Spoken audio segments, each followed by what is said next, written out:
So we are back again today with Tricia and Jamerrill. You would think we have our own TV show we now. Did like a little like slogan, we a little do jingle. Do the branding. So Tricia has come to spend a few days with me. You have been enjoying all of these videos. We have had so many questions and comments and made all kinds of new mama friends through this experience.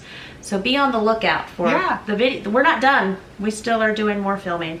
We have our whiteboard. I will show you now. If you can see it, we just finished one video. We hit about 7 or so. There's a lot more we need to do. So you guys are making us work. You are. So we, let me look at our time too. Oh, it's almost 4. Whew. Okay, so in today's video, we are continuing answering the homeschool questions. Now, between us, let's see if I can get my number. Okay, well, between us, we have 18 kids. Yes. And we've been mothering. You've been a mom over 30 years. I've been a mom 19 years. So we're almost 40 years of mothering experience. Wow. Tricia's been married 30 years. I've been married 21. So over 50 years marriage experience. Homeschooling, I'm 15 years, she's 25, over 40 years of homeschooling. So we got lots of thoughts for you. If you want mom thoughts, you're at the right place. So one of the questions that we receive, we've taken these questions on Instagram.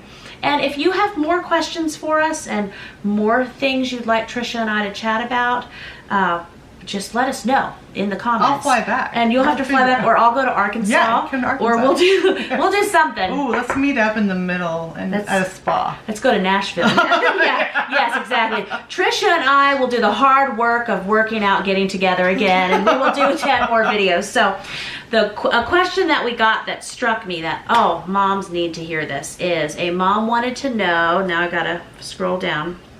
Oh, a mama told us she is not enjoying homeschooling. Mm-hmm. Her kids don't enjoy homeschooling. They just, she's like, how can we enjoy homeschooling again? Like somewhere along the way, they've just lost all their joy. It's hard to say because you don't know the situation, the circumstances, other things going on. So I try to go back to what we did enjoy. So that's what I would suggest for that mama.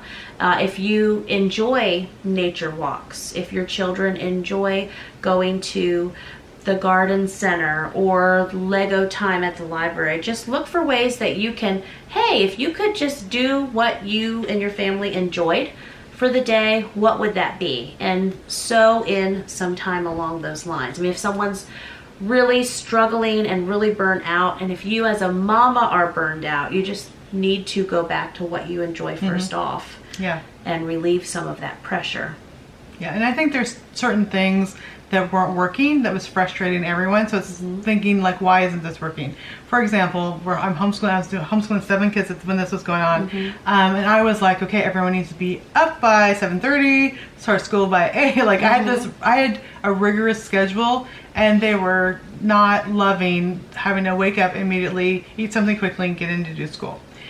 So I'm like, okay, this isn't working. I'm gonna let them sleep in a little bit earlier, so our kids have to be up by 8:30. Now that sounds really late for some people. I'm thinking, no, teenagers, that when we're talking about teenagers, I have found that they need more sleep. Yeah, so they have to be up by 8:30, and then I give them a good hour to get up, to wake up, to chat with each other, to talk about what they're doing later that day, have some joy, breathe, to run around outside, because I was pushing them to start too soon, and then everyone's crabby at the table. They're all fighting. They're all trying to wake up, and so just me like, okay, let's wake up a little bit later. Let's take a longer time getting ready. And so by the time they actually sit down, everyone's had the time to chat. Because I'm like, shh, don't talk. She's got a lot of girls. We have a lot of girls. They like talking with each other. Twin girls, all kinds of girls. And so I think looking at an individual thing like, why isn't this working? Or there's been times when the curriculum, it just wasn't connecting with them.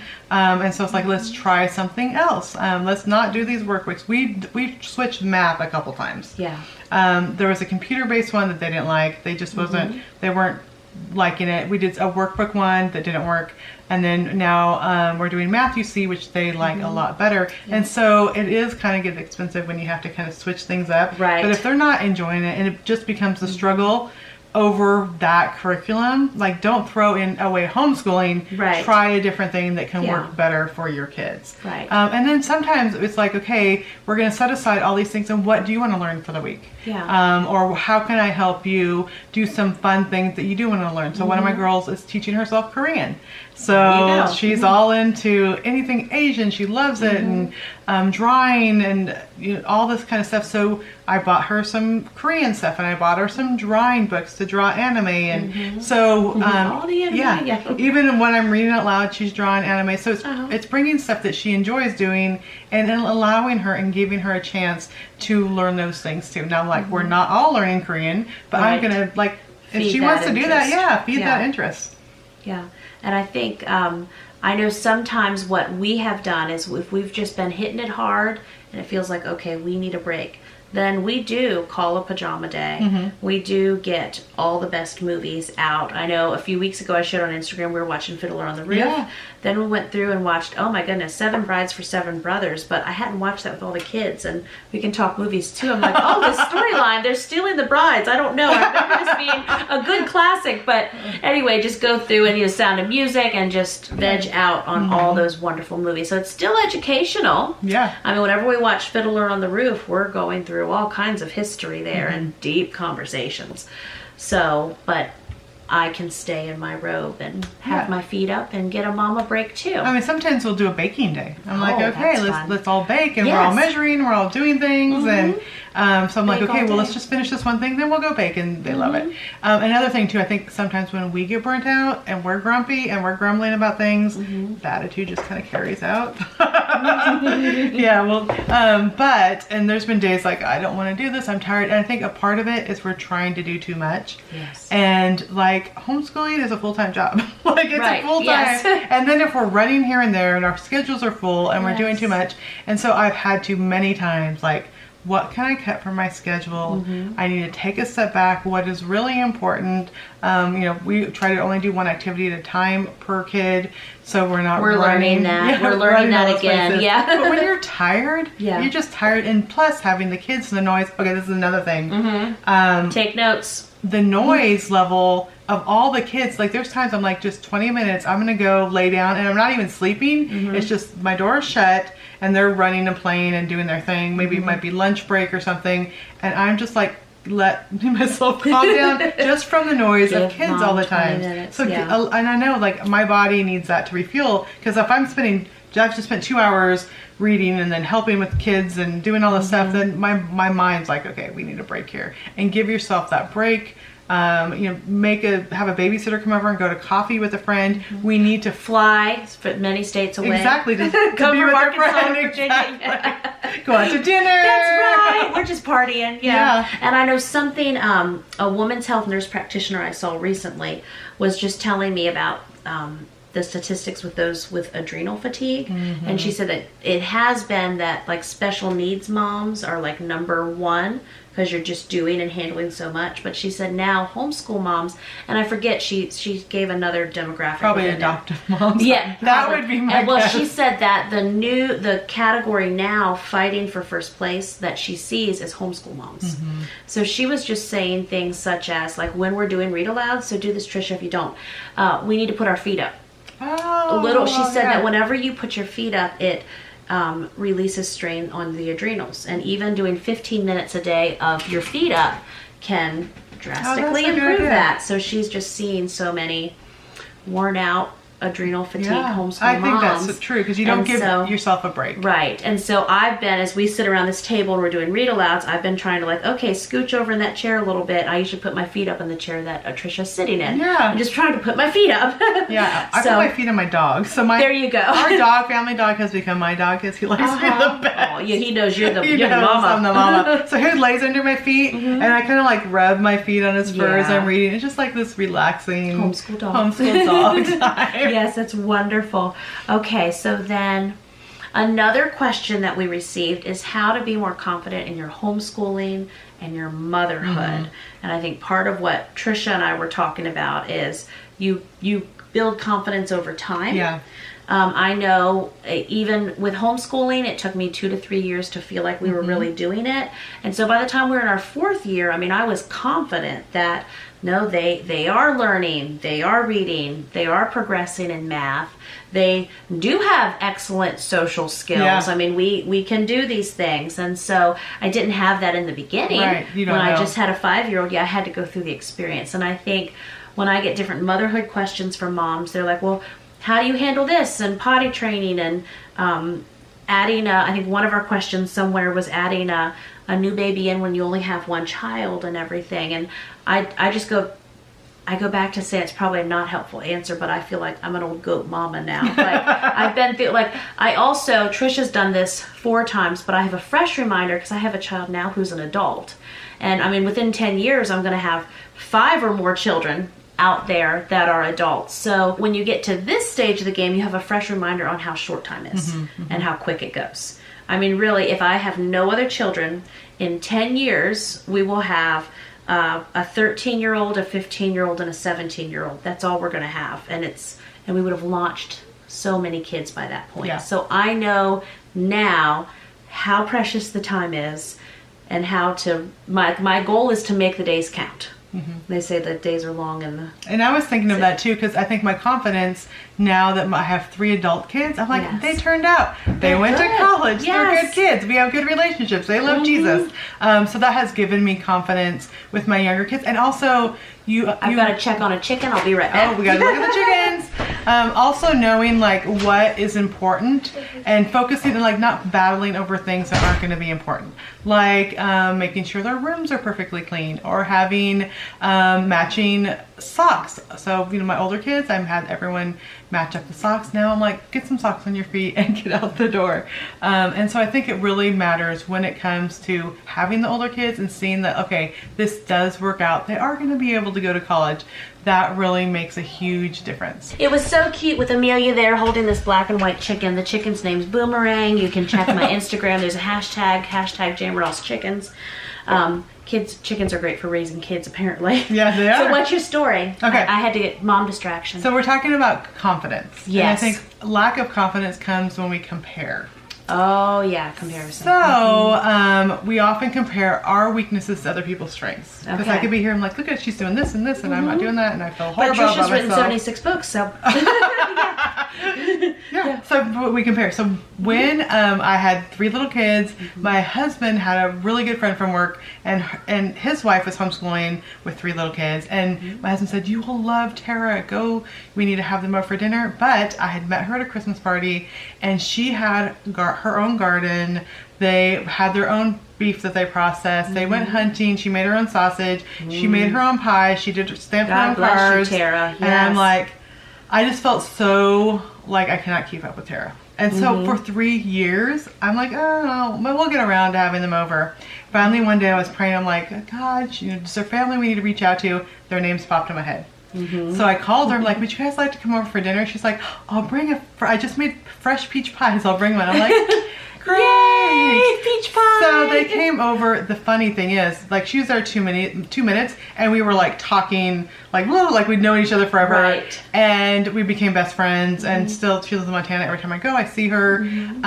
But we missed 3 years of friendship because I was like feeling like I couldn't compare, and she felt the same way because I was a writer, like all these things. She was comparing herself to me, and I was comparing myself to her, and we felt horrible about ourselves. And you have different gifts. And we have different gifts. Different, yeah. And so when you see another mom like, oh, all their kids play the violin, or all their kids do this, and that's not your family. So figure out like, what is your family's thing, your path, and focus on that, and appreciate other people. And I think once, I love how you say we're old goats. Once you get older, I like appreciate. I'm like, how do you do this? I need help with this. Yeah, like, just tell me the secret. Give me the cliff notes. We're not like comparing. We're like, okay, and then I'm like, oh, I'm going to promote you, and I'm going to do this. And like, we want to help each other more. I'm like, Tricia, you do these things. And Tricia's like, Jamerrill, you need to do these things. You just... Because we realize, like, we don't have to prove ourselves. We can just be ourselves and enjoy each other and lift each other up. That's right. Yay, everybody wins. Someone asked if you have to have a big family to homeschool. So when we decided to homeschool, I only had one child. And so I was going to just homeschool one child.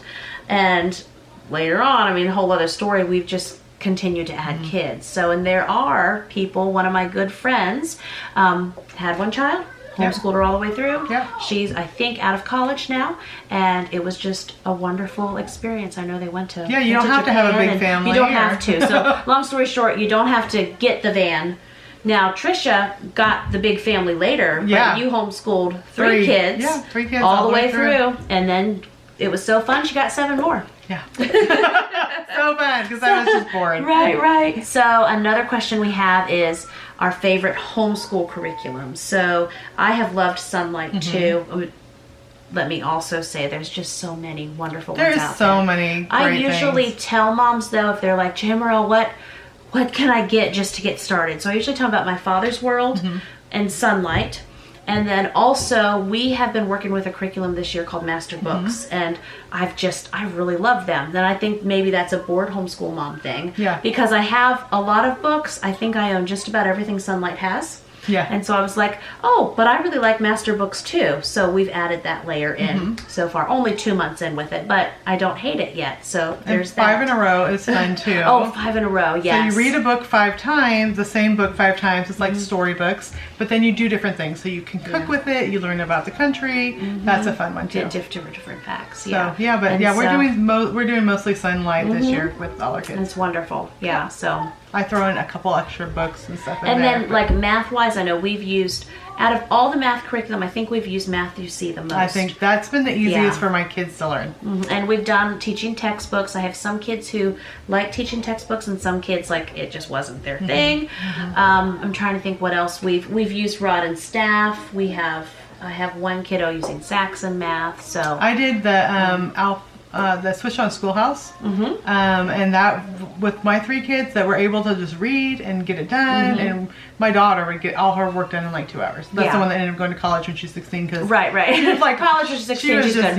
yeah. So that worked good for that season. So different seasons, but there's That's a lot true. of really good And curriculum I out think there. sometimes when people are new to homeschooling or they don't understand it yet, they think you have to pick your curriculum at the beginning and then you're not allowed to switch. Or that if you're switching, you're doing something wrong, or how can your kids really learn if you switch? And the thing is, public schools and other schools, I mean, they do different things different years. They're not necessarily married to a book or a particular style either. So it's okay to change it up and learn to do things lots of different ways. Yeah. Okay, so then 2 more questions that we can group together here is one mom wanted to know how to teach follow through with their assignments and how to get school done when there's other things to do. So I know definitely with the second one, we just jump into school as soon as possible once we get a little exercise time in.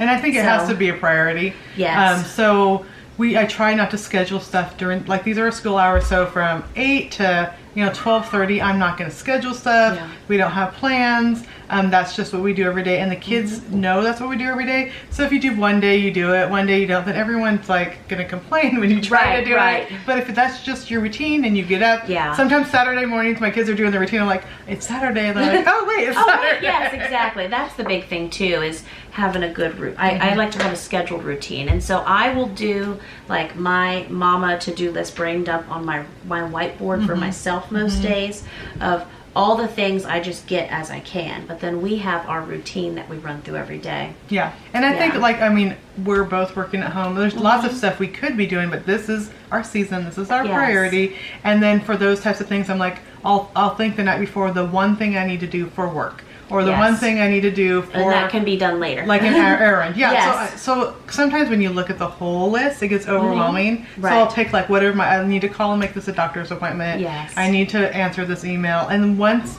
I know, like, those are the things, I will get to them later. Like I tell myself, I will get to them later, but this is my time for homeschooling. It needs to be a priority. Right. So just jump on in there. Sometimes when it comes to kids, we give them assignments, and there's some things we need them to do, and there's some things that's maybe busy work. It may be like we don't need to finish every single thing. So we're doing a lot of read it aloud, a lot of our testing and stuff I'll do verbally. So I'll just ask them questions. What did you learn? But a couple things that I make them do is they have to write 2 current event essays that are 200 words. This is my 16-year-old and 14-year-old every week. And so how we get them to follow through is they get to read them at dinner time.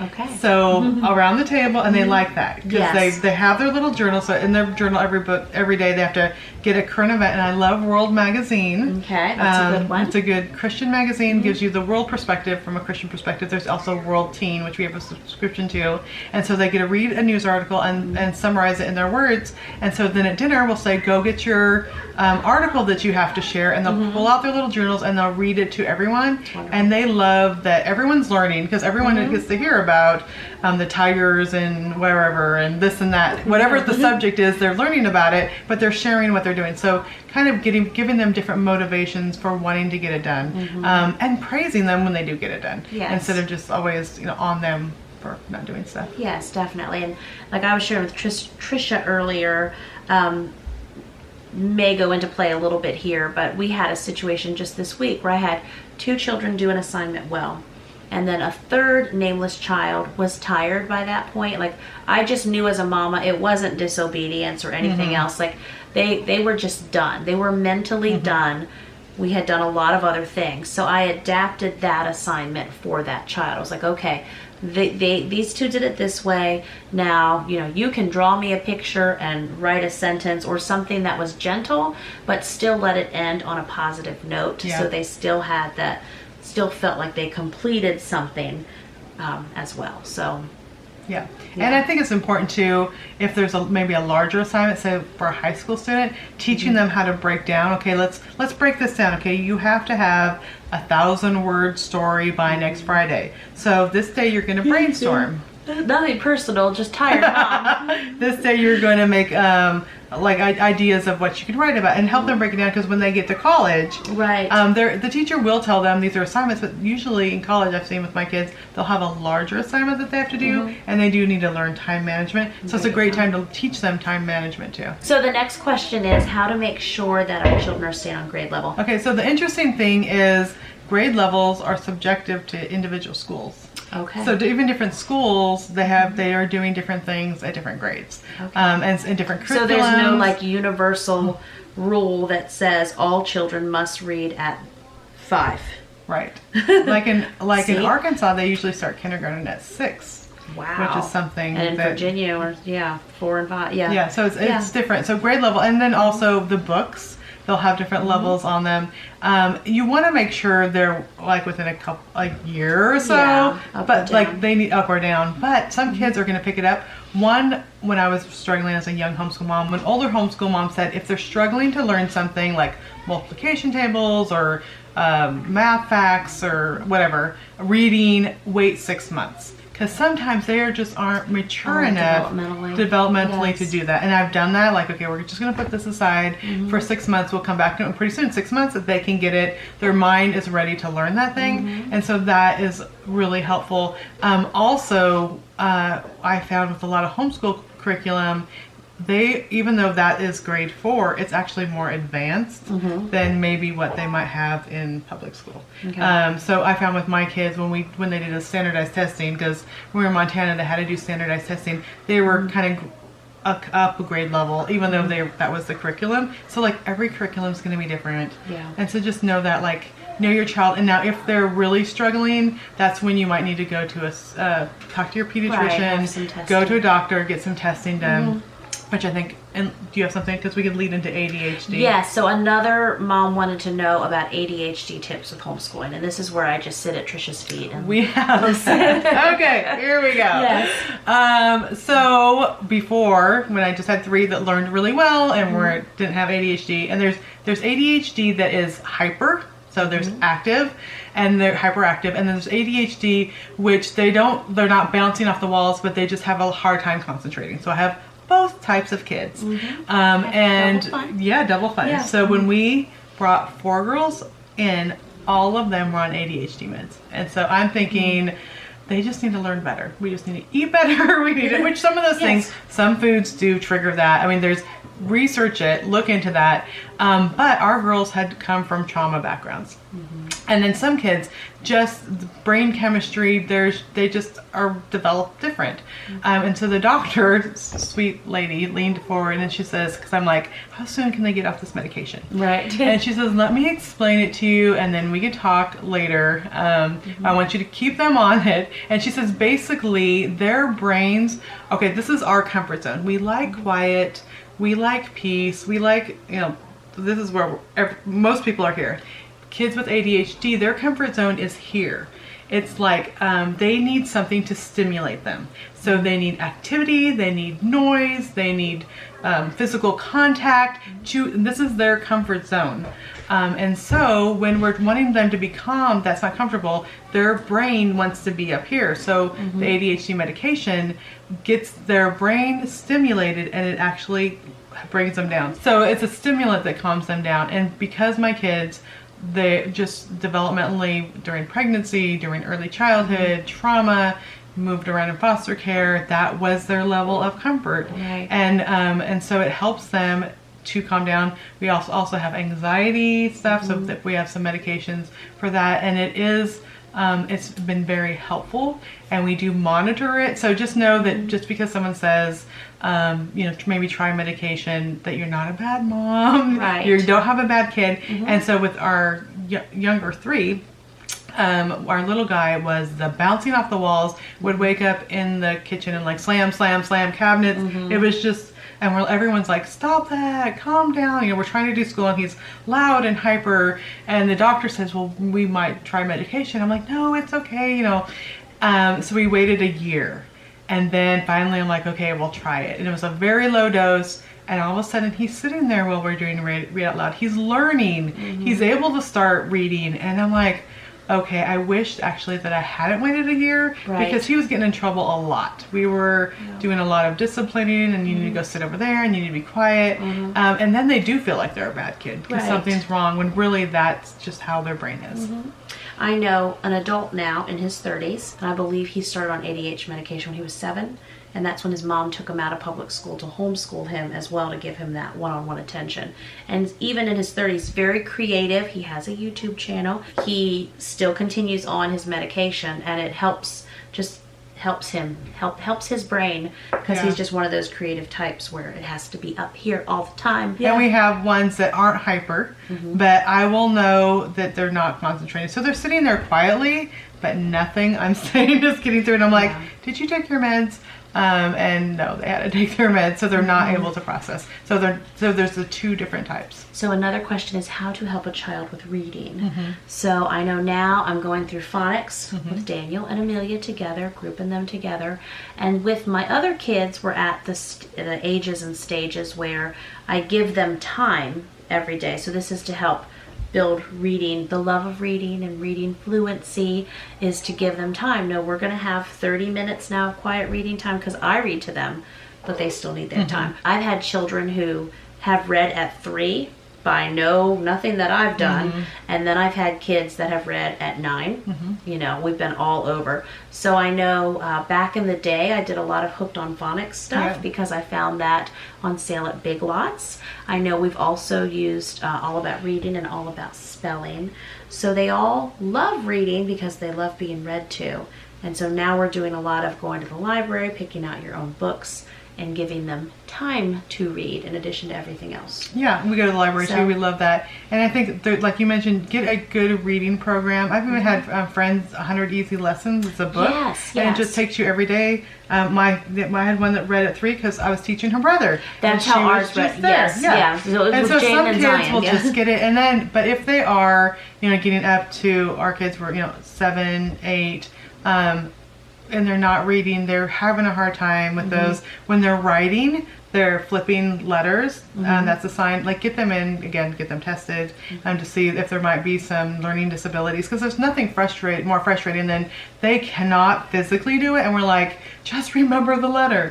From personal experience. I feel bad now. But also another thing that I didn't realize with dyslexia is some of my kids would reverse their words.